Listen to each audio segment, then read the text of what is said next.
Nigeria Info. Nigeria Info.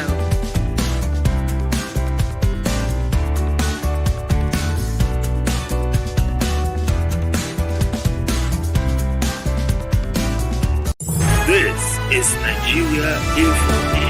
Alrighty, it's 5 minutes after 3. Abuja, good afternoon to you. I hope you're having a fantastic day and ticking all the right boxes. For those of you who wake up mentally set goals for the day, it is saying, I'm going to get this done, I'm going to get that done, I'm going to clear my table and all of that. And I just hope about this time that you are ticking the boxes to saying, yes, I've done them already. If you haven't, there's still some time before the day is over to get it done. Do not procrastinate. Stop it. All right? If you don't have it as a resolution, pick it up today and get what needs to be done already. Don't leave it for tomorrow. So welcome to the show. Itodo and I will ensure that you have a fantastic time, won't we? Yes, absolutely. I mean, speaking about boxes being ticked, I've had pending boxes for the past 3 weeks now. And that's because my internet provider they just decided to go kaput. It hasn't worked in 3 weeks. And eventually after Called a month... customer service? Yeah. So everyone was affected in most cities in Nigeria. And after 1 month... I was going to say maybe because you're owing them, but since everyone is affected... Okay, no. And after 1 month, they eventually sent an apology email stating that they're working on it and in good time will get compensated. After a month? After a month. After 1 whole month. So I've had to spend more than usual buying data every other day or every other week. And it's really annoying. It's not even helping at all. I can imagine. Yeah. I can imagine. Heartbreaking. But let's wait and see. Last time we had the same issue, you won't imagine or believe how much I was compensated with. How much? 200 naira. Only? In this Tinubu economy, it feels strange not saying Buhari's economy. In this Tinubu economy, 200 naira. I was livid. I was this close to calling to rant, but I'm like, why waste that energy ranting on them? They wouldn't do anything different. I know, right? Anyone who compensates you with 200, don't waste your energy. Heartbreaking. I know. Welcome to the show today. Hope that you are having a good Tuesday. It's been a cloudy day so far. You know, I enjoyed the way my morning just went. Pretty easy, no pressure whatsoever. A good gym pump, and I felt good. Good as new. Yeah, good for you. I had an early start myself. Got a lot of things done today, and here now for. This is the main hustle. All that on the side hustle, even if you start them early, but we get things together. And we're delighted to be here with you. Thank you so much for joining us from the Morning Crossfire, What's Happening at Abuja, the Sunny Side Show up until this very moment. We truly do appreciate you. I'm Kimberly. Kimberly Watch could just call me Kim, the Oracle, the Digital Oracle OTF Speaker, Madam Speaker that is, and Ochanyawa of Nigeria. My name is Itodo. I'm looking forward to the new name I'll be getting today. I always get a new title every other day, so looking forward to today's. But Agaba Ido 1. Still stands. Yes. All right. Topware, good to know you've joined us on the show. And Charles, welcome to Hard Facts. Welcome every single person. And we've got a guest with us in the studio already. If you're on YouTube and Facebook, I guess you've seen him already. He's joining us for the very first time on the Roundtable. And we're delighted to have you. Welcome to the show. We have Nsikak Fine Face. That's a real name. He's an analyst, and together we'll go through the Roundtable and have conversations that are making the rounds in Nigeria today. Yes, and we can't stop talking about the fuel subsidy removal, the ripple effect, and other developing issues around it. Yesterday, we're talking about the proposed NLC strike. We're also looking at the proposal put forward by the Trade Union Council, and which Dele Alake says is not impracticable. They're going to go back, look at it, and circle back today. And then the meeting, the interface they had with the NLC yesterday, apparently they decided, well, let's not go on the strike while negotiations continue. Not to also forget that the industrial court has also intervened, saying, well, you can go on the strike. So this is where we are. Negotiations continues, but no strike. And for some people, it's a relief, and others are saying they feel deflated. It feels like there's going to be behind-the-scene arrangement, and Nigerians will be shortchanged. But people need to have some level of trust that the union leaders can negotiate strongly on behalf of the workers, right? Yes, of course. Well, if I'll take your mind back to in the days of maybe 99, when Adams Oshomole was the president of the NLC, some Nigerians actually feel that was when we had had an NLC that was very effective.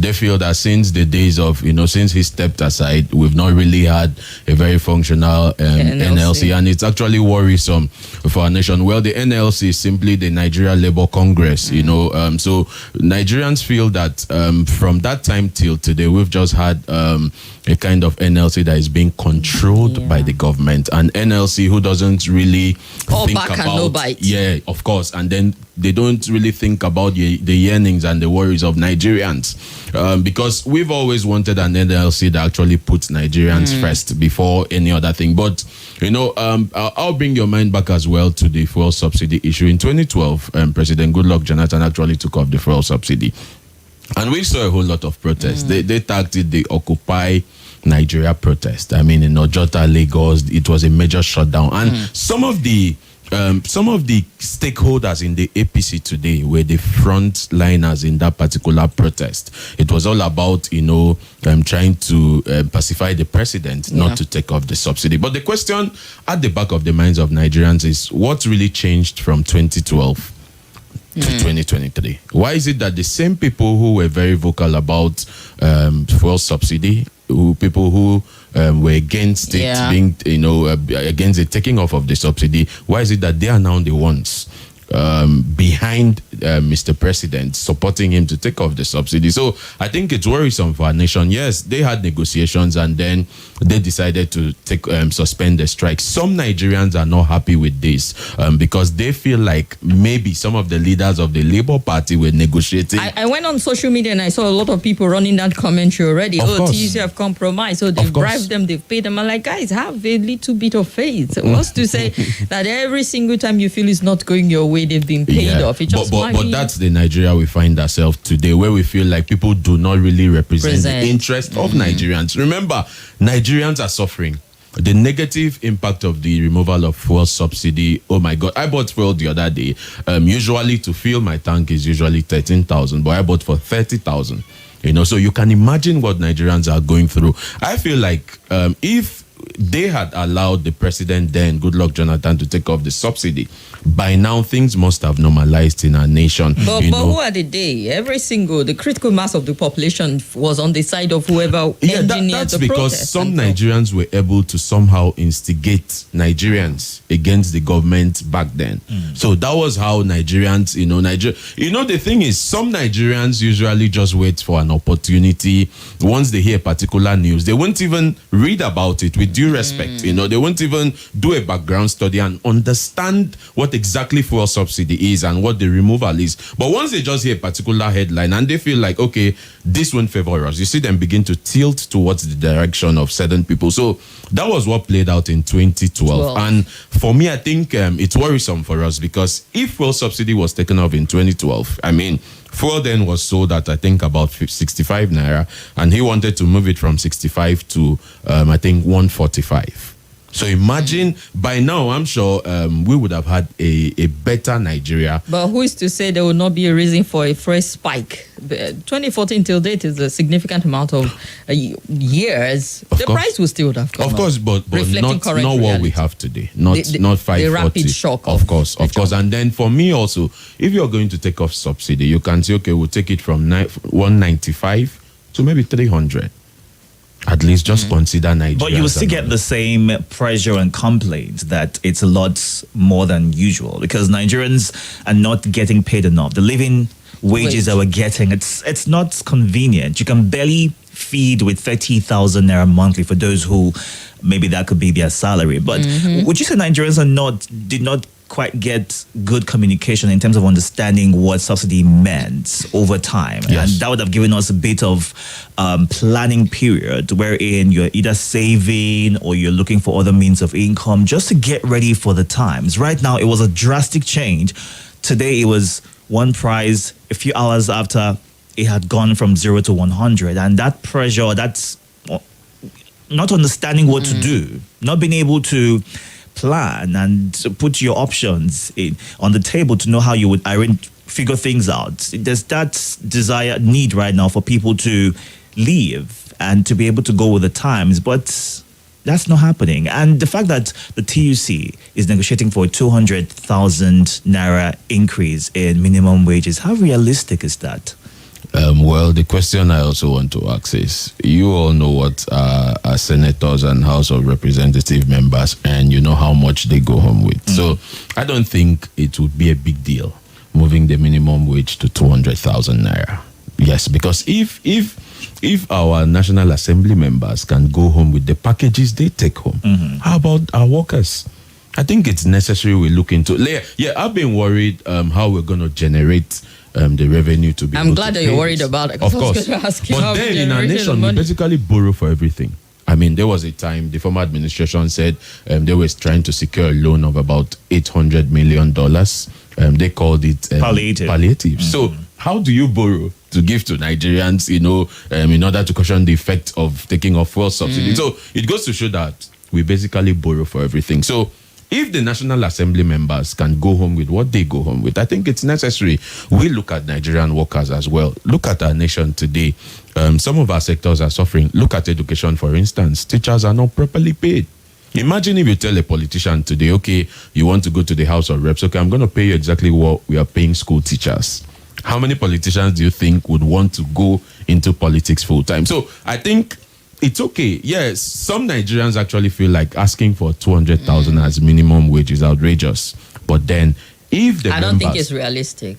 You don't think so? I don't think it's realistic for Nigeria, given the fact that we're neck deep in debt. To ask for that is sounding almost comical to me. But the National Assembly members are still going on with their packages. So you have appointees. There are states that have a difficult time paying the 30,000 naira implemented. A lot of people are not even getting up to that in their states right now. So if you were to say 200,000 should be the minimum wage, we're hoping that also affects the private sector as well, because everyone is neck deep in this situation. Of course. How realistic is that? Is it even possible? Can we get to that point where the average Nigerian state should pay 200,000?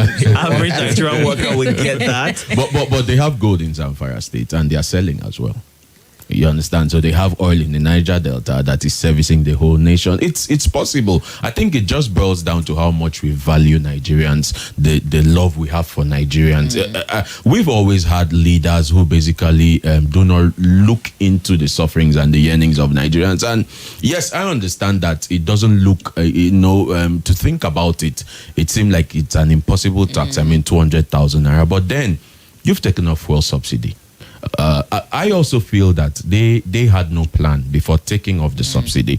How about transportation, for instance? We have school children struggling to meet up to go to school these days. We even have workers, struggling. How about, ensuring that you have a proper plan for transportation for workers, first of all? Look, if there were free buses for Nigerians, and then you took up the subsidy and say, okay, we have free buses. Maybe in the FCT, you have like 5,000 buses. Trust me, Nigerians won't really have felt the negative impact of subsidy removal. But there was no plan. Mr. President just came in and then announced it, and then, and I feel like Nigerians even though his handlers are trying to say, not like he announced it, he just reiterated what was said by his predecessor, to saying no provisions made for this. So he now summarized it, encapsulated it with his own subsidy is gone. But it's still the same it thing. Became a because policy subsidy is statement. gone Exactly. as well. So no matter how you try to look at it, I think Mr. President was just trying to be careful so as not to send a wrong message to Nigerians. But Nigerians already received the message, and then, but I think going forward, they need to have a proper plan. Yes, 200,000 may seem outrageous. We can say maybe 100 or 150. I understand, but this should be a plan so Nigerians do not suffer. But before we throw open the phone line, I can hear someone feeling very restless and say, here we go again, talking about just what's the percentage of people who are employed by the public civil servants. We're thinking about them. Nobody's looking at the informal sector of people who do not fall under this formal minimum wage category. And we know how everything responds to a review of salary upwards. The price of food goes up. It also does come with its own ripple effect. So if we're saying just what percentage, I'm going to find out what percentage they are employed by federal, state government and the likes of it, get a review upwards. Is to compare to saying private sector, can you afford to do that also? And how do we ensure?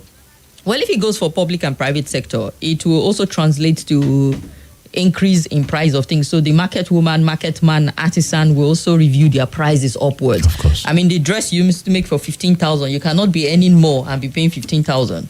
You would have to pay 25,000 or 30. That's how it works.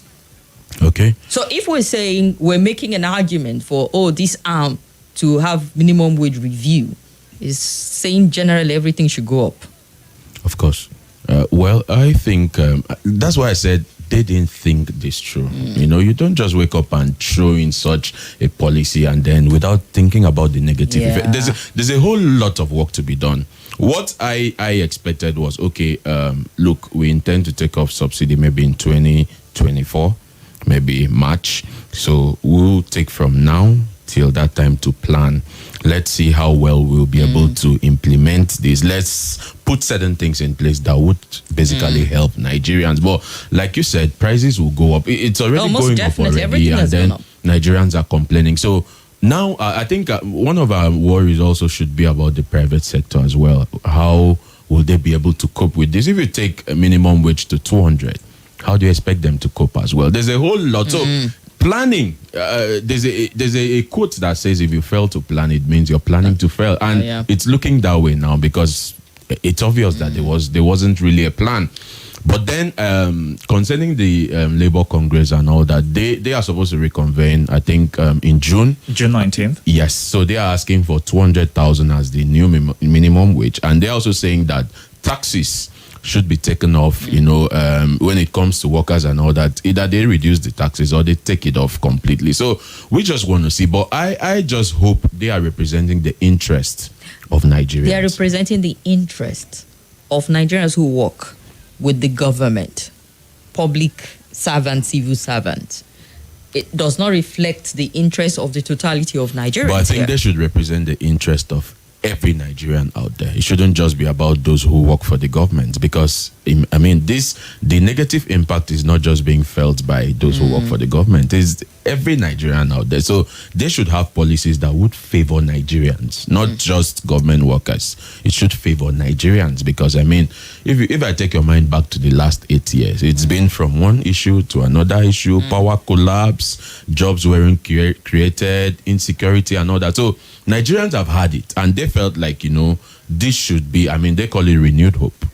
But then you just started with a fresh issue, you know. So I feel Nigerians deserve better at this time. So they should negotiate for the interest of Nigerians, not just Nigerian workers, those who work for government. No, it should be everyone.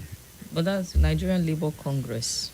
Well, the thing is here, they put out like a long list, a 19, what's it called? It's not. And we have the Trade Union Council. So on their own, yes. So they have different lists and different demands from the government to ensure that Nigerians are able to live with the times.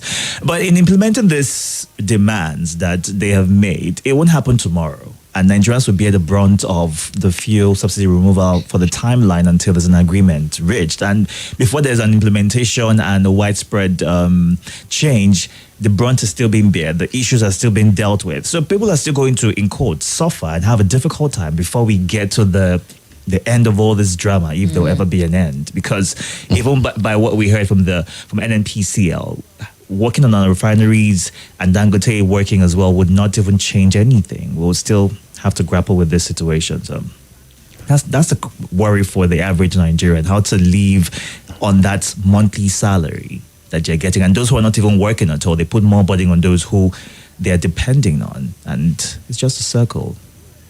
Well, I think Nigerians should just adapt to it now. I think it's... Don't we always adapt to everything? Yeah, we've always done that. But then, but how long are we going to continue this way? That's the question on the minds of a lot of Nigerians. I think it's a good quality that we have, adaptability. Throw a Nigeria in the desert somehow.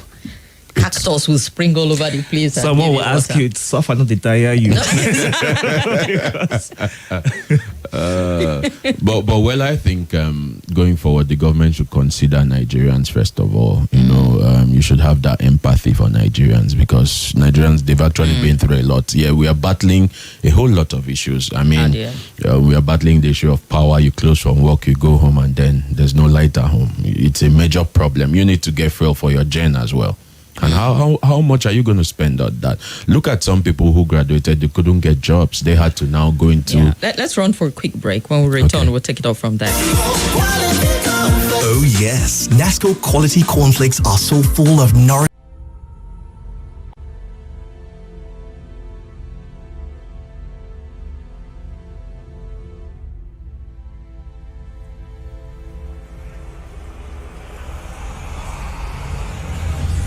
This is Nigeria Info. Hello, my name is Kimberly. I'm the host of Hard Facts, and I bring you the biggest stories driving conversation every weekday here on 95.1 Nigeria Info Hard Fact Show. I love to get your opinion and conjectures, but the facts you cannot dispute here on Hard Facts. Join me and let's talk.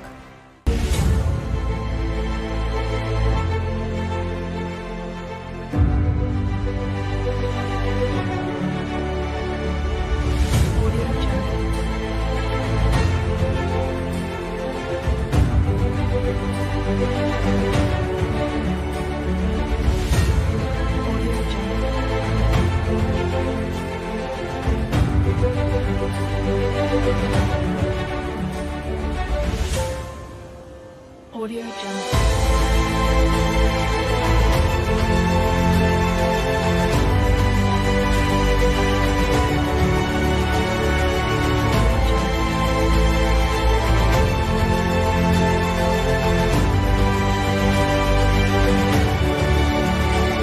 I keep my sunny side up so they can see me from above. I keep my sunny side up. No more running from the love. No more, no more. I keep my sunny side up. This is Nigeria Info. You used to fill your tank where it doesn't go halfway and you're still stunned and gobsmacked by it. Well, we're talking about that. Now, you were talking about realities and all. Let's also look at, perhaps take a step back, and I wish I was a fly on the wall to just perch and listen in on the conversation minute by minute on how the NLC TUC are negotiating this with the government, to just know some of the fine details as to what is being agreed, what would be the healthy middle ground. Yesterday we had a guest who was saying, mass transportation, like you pointed out, and a few other palliative that can come in to find something where you can meet each other halfway to say, all right, we're being reasonable here. Because I want to believe the union are being reasonable enough to say, okay, we will not ground the economy over this. Let's continue negotiating while we hopefully arrive at a consensus here. But what would that be? Is it the mass transport that should be the strong thing? Because this whole talk of 200,000 review salary upward, President Buhari had already initiated it, and I'm sure as at this month or last month, some people already have reviewed salary upwards. And then the law provides that you can only review that 5 years. Yes, you can almost amend it immediately and review upwards. But I do not see it as being very realistic in a borrowing country that is 77 trillion naira in debt to review upward. So you start to look at what are some of those practical interventions that NLC, TUC, and other union bodies should be putting to the government at this point in time. I think the issue of mass transportation is necessary here. That would, a little bit tone down the negative effect of, taking off the fuel subsidy. And then I think there should also be a kind of palliative as well. Yeah. But aside from the one we borrowed from the World Bank that is going to pound vulnerable. Yeah, we should have something maybe monthly, but then how do you now get some of the Nigerians that maybe some poor homes and all that? Yeah, that's the problem, because we know our nation. Sometimes Mr. President could actually give directives to certain people and say, okay, disburse this. And at the end of the day, you hear stories and all that. So that's why I said, look, we should have had a proper plan. There should have been a proper plan before, going out to implement it. So there's a whole lot of work to be done. But I think they can start from, the issue of mass transportation and ensure to a certain level. Because if you do this, Nigerian workers, Nigerians at large, they would be a little bit comfortable. It may not be totally free, but you can subsidize it as well and say, okay, maybe you're supposed to pay 100 naira from maybe area 1 to somewhere. You now say, okay, pay 50. Something just to help Nigerians, just to reduce the negative effect. And then I also feel that they need to review the pump price as well. Yeah, you can't just put it at 540. You can do 300. So we would understand that, okay, we are coming from 195. But people think that's the game plan already. I know someone who's saying it's price review that happened, such that after negotiations with the government, they will bring it down to what you are saying, 300 and its neighborhood, and it feels like a win-win, which is the agenda in the first instance. Because if they are done 300, we'll negotiate it. And it's price. Don't you price in the market? Of course. Last You price. bargain, exactly. Yeah. So what we're doing now is last price. They will inflate it as a typical Nigerian inflates. Not every Nigerian, forgive me if you do not do it, because supermarkets don't do it, but you go to the market and then something is worth 10 naira and they tell you 20 naira because they know you are going to haggle the price. Of course. So that's what we're doing. We're in the marketplace, haggling down the price to say, what's the last price you can give us PMS for now? But, Because some people believe that's what's happened. of course, but I think 300 won't be bad for Nigerians. But then I just feel I wish this was done 2012. By now, maybe fuel should have been sold maybe for 300. Well, no need crying over Wishes were horses. It did not happen. In over 10 years retrospect, we ago. see it as a mistake. But back then, people were livid. Yeah, of course. But I just think going forward, they really need to put certain things Yeah. in place. Mass transportation, reduce the pump price, and then maybe we can have a monthly package for unemployed youth. What would as this well. monthly package be? Because we need to know. Where would this money come from? I don't Who's understand. You people are We've been talking. borrowing already. So we need to get more debt, borrow more loans to be able to. The issue is this: how much are we generating as a nation? We are selling oil. We do not have any functional refinery. Some Nigerians have been celebrating the Dangote refinery, but it's a private refinery. You can't really bank on that. So I think the former administration said they were going to build 5 new refineries, but I mean, we didn't see one. So I think I saw a report that Mr. President has assured Nigerians that by December he will be able to fix one of the refineries. Port I think- Harcourt refinery. Yeah, that would help as well because He is going to fix Port Harcourt refinery that was budgeted money from the last admin. Is he listening? He's not fixing refinery. He's going to continue what money has been budgeted and approved by the last I just feel administration. that- And they told us it was going to be ready last Except- month. well, it's been- and yeah. then we moved it to September.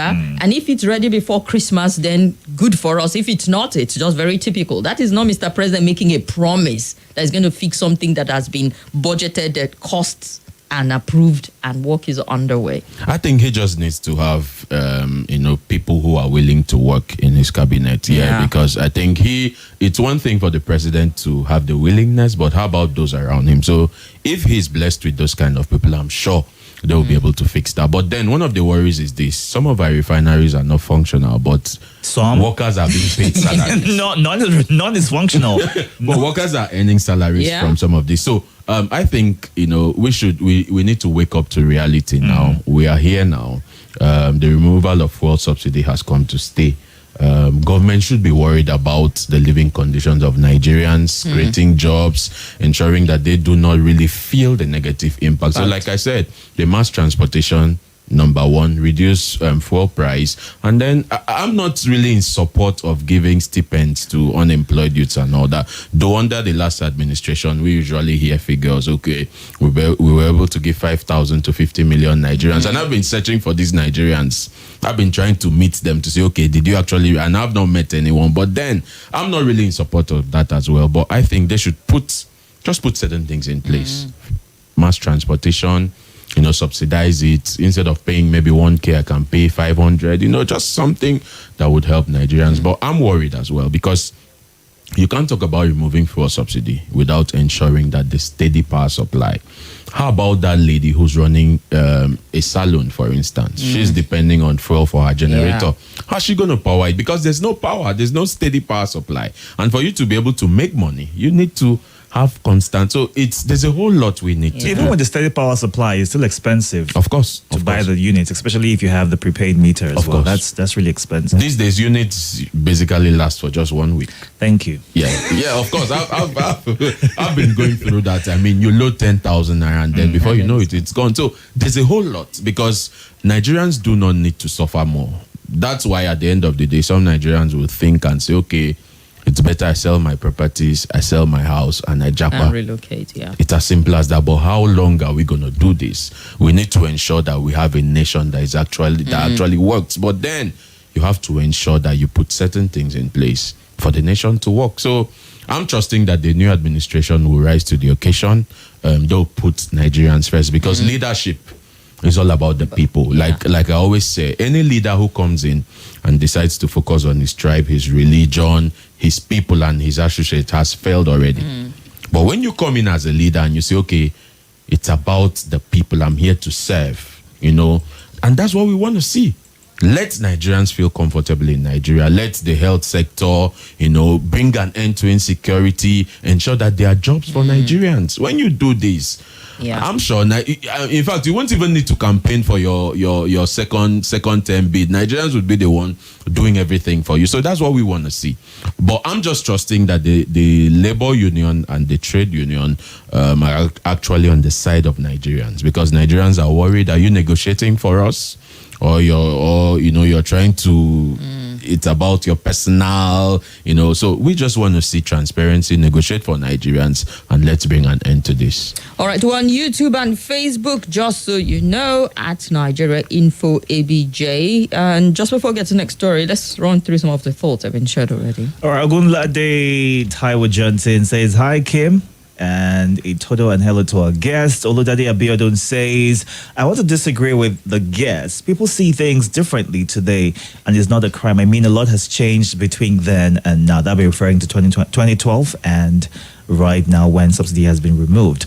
And Veluman Samuel says, I love my country, Nigeria, because what is trending right now will go off in a matter of time. Once other issues come through, already we are getting used to the subsidy, and it's better when it's completely gone.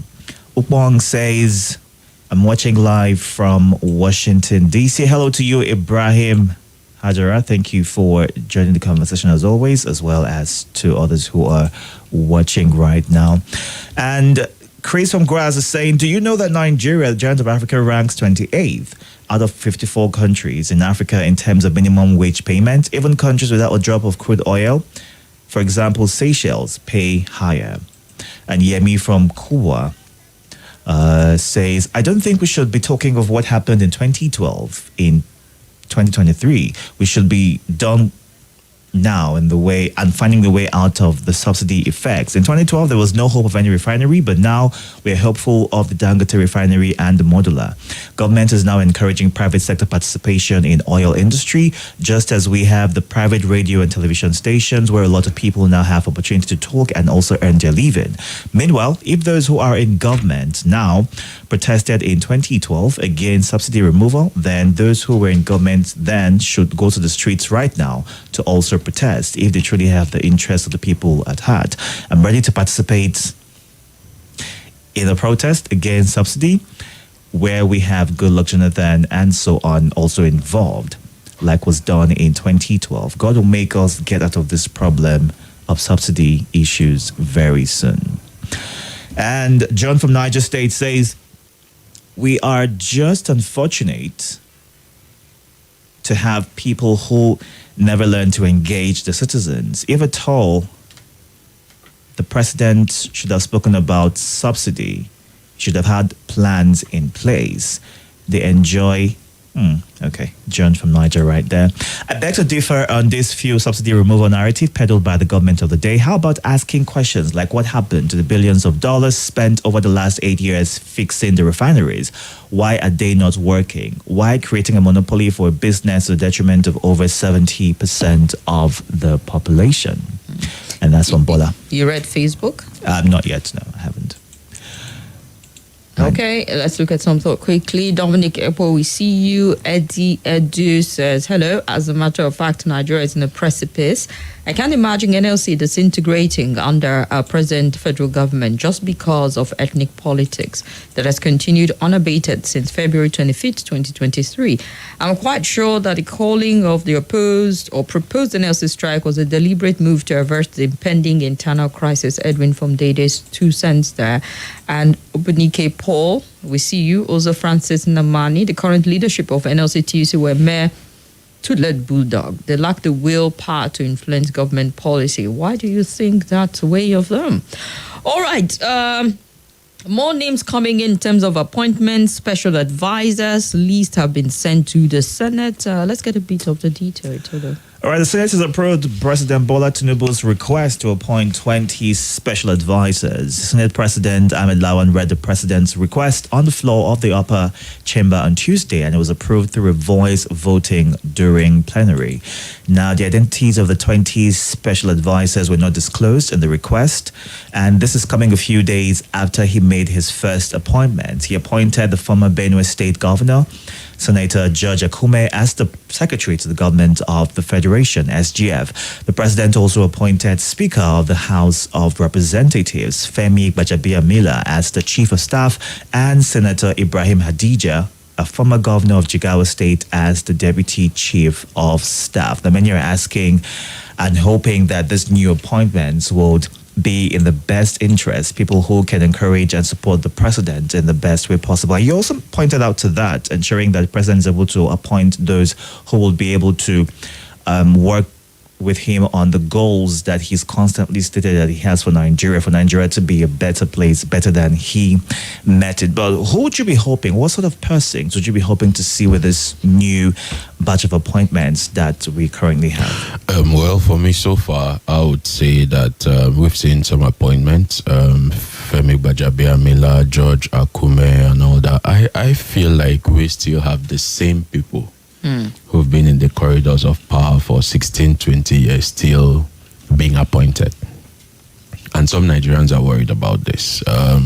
One would have expected that, we also reach out to Nigerians in the diaspora that have the experience, that, clearly understand, the requirements. Because Nigerians are saying, look, we still keep on recycling the same people, I mean, it's if you keep on doing something and it's not working, I think it's better you try, another strategy. Because, like I said, it's the president may actually have the willingness to change the nation, but those around him could actually act as hindrance to his ideas and all that. So I just feel we just keep on, appointing the same people. I mean, for instance, George Akume was governor, Benue State, 8 years. He became a senator. In the last administration, he was a minister. Femi Gbajabiamila, he's been in the House of Reps and he's been the speaker and now chief of staff. I mean, so I just feel like we have Nigerians out there that have the experience. I mean, why not also try them? I'm not saying you should, remove everyone. No. You can have like a mix of, the old hands and new people. So you can try things out. But then, concerning the approval from the Senate, Nigerians are saying, look, we would love to have the names. Why didn't you send the names of these people at once to the Senate? Let's see, let's know them. Maybe they are just eager, to know the people that would be appointed. But I think it's okay. It's still okay for people to want to know people who the president will be working with, because apparently from Chatham House, he's indicated, shared that it's going to be a delegation kind of governance style. His strategy is going to be assigning people to run certain things. Hopefully he assigns people who have competence and capacity for it. So if he's coming up with names, Nigerians want to be sure that whoever you are going to delegate this to is qualified for it. Of course. At the end, I think that's where the bit of curiosity is coming from. Yes. And I know even with I think it was with the ministers, the last administration, there were a lot of criticism as to no portfolio attached. And then they will say, okay, take a bow for some who are not even drilled at all because they've had experience of being in the National Assembly. Nigerians will hope that portfolios will be attached so that you're interrogating them based on specifics of what they will be handling and not just on general. So what are you going to do in health? What if he ends up in agriculture? What if he ends up somewhere else? Let's see if he's going to apply that. The 28 special aids, well, the names haven't been revealed just yet. But then if you look at when President Muhammadu Buhari took over in 2015, he appointed 15 special advisors. In 2019, he also appointed 15.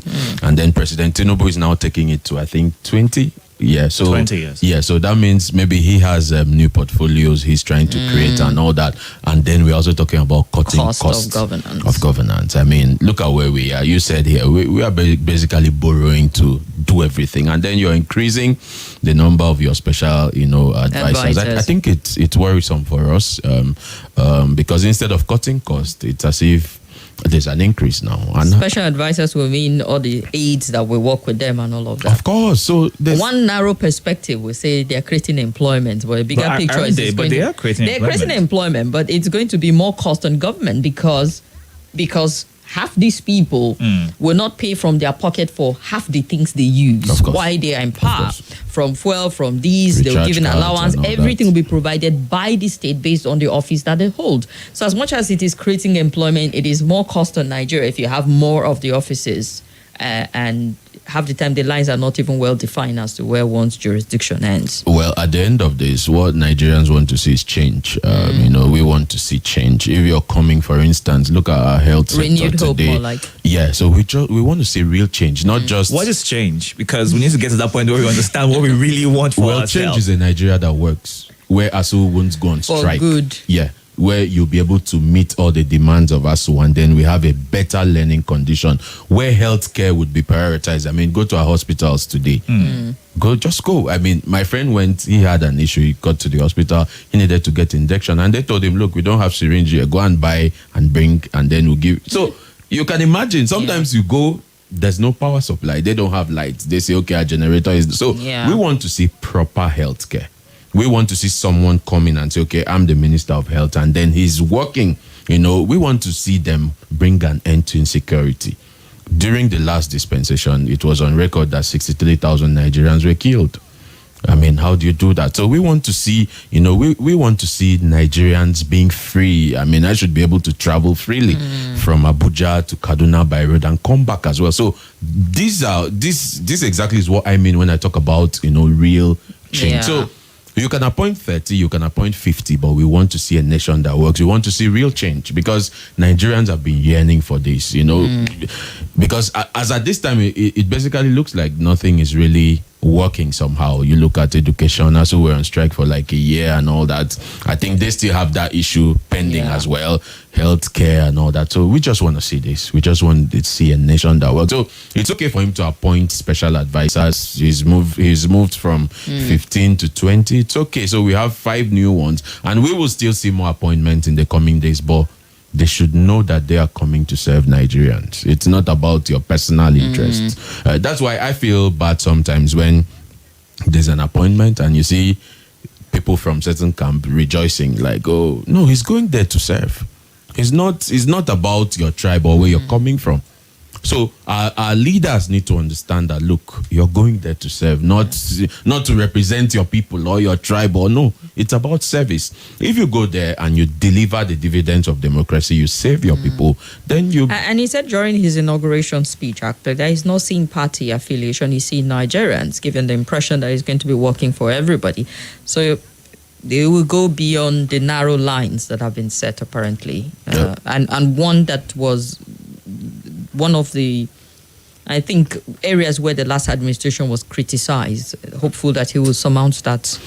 Well, bit of I want to see appointments, people from the PDP, for instance, appointing them into your Is cabinet. that not asking for too much? But that's what we're talking about. If you say you're not going to appoint based on party lines and all that. If we're saying, okay, let's remove party coloration to saying we're competent Nigerians from across the country. Yeah.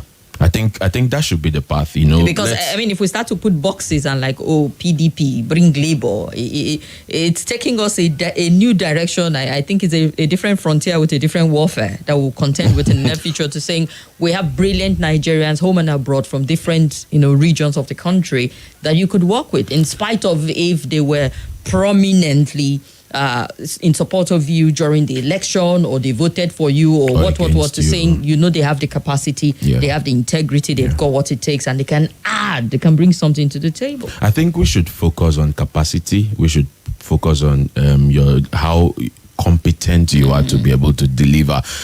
For me, sometimes I usually feel uncomfortable when they talk about zoning.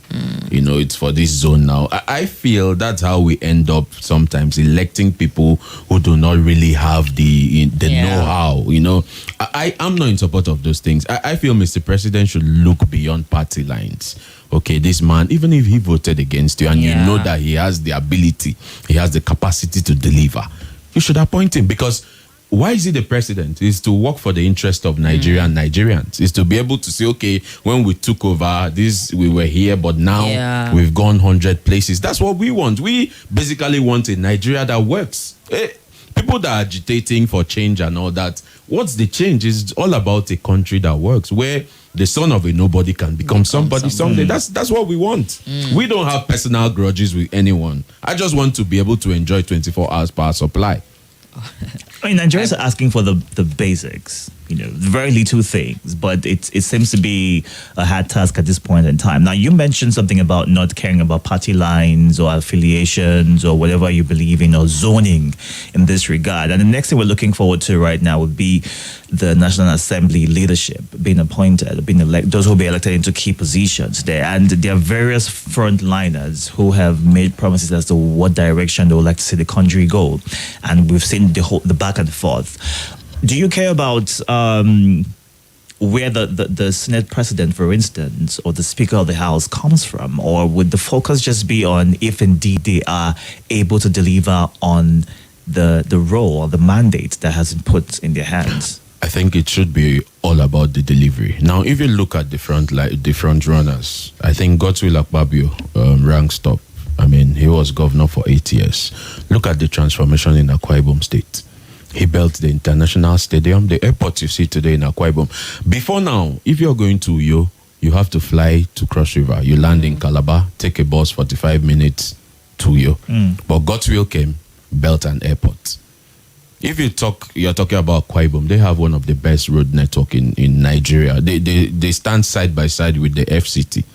The road network is I've been there and I can't argue. Class. I was impressed, actually. Yes. Yeah. These were things that were done by Godswill Akpabio. In terms of education, when he came in, he rehabilitated all the schools in Akwa Ibom. All the schools in all the local government, he came in and did proper rehabilitation. In terms of healthcare, I mean, he built one of the world-class hospitals there in Akwa Ibom. So if you put all this side by side, I think is our president aware he built world-class?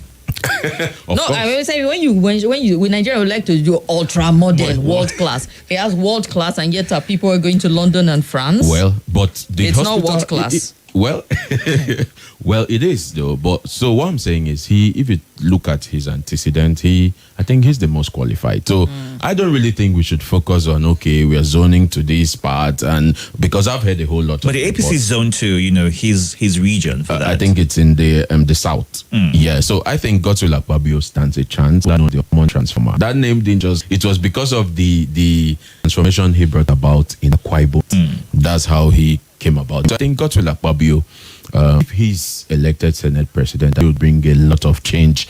What about the corruption action just handling? Yeah, the off-work issue and all that. I think he needs to add that. We need to understand exactly. You just said the OCC some weeks back, right? He was in there some weeks back, yeah.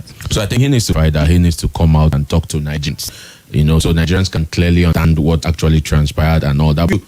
You can't put that away, but if you you can. We've been putting a lot away and just say corruption is not much. Answer the question. But if you put that aside, I think Godswill Akpabio should be the man. But we're not putting it aside. I think he should be the man in terms of his question, his antecedent, his track, what he's done before. But the worry now, Nigerians wouldn't want to have a rubber stamp Senate where, we've seen things played out for the past 8 years. You see it just moves, and then we wouldn't want to do that. But I think Godswill is one man also who will be able to ask a few questions, who will be able to he on the side of Nigerians. All right. I think so. So for me, I think he's the most. Okay.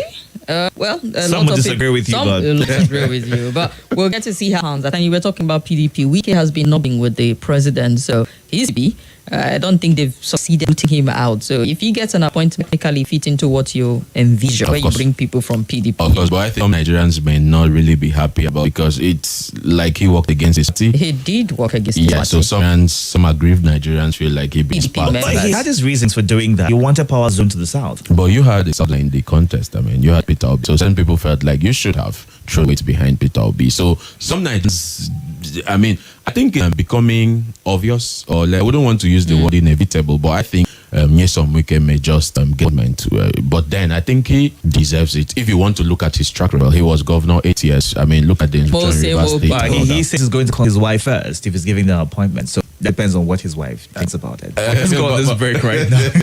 Connected to everyone. Network.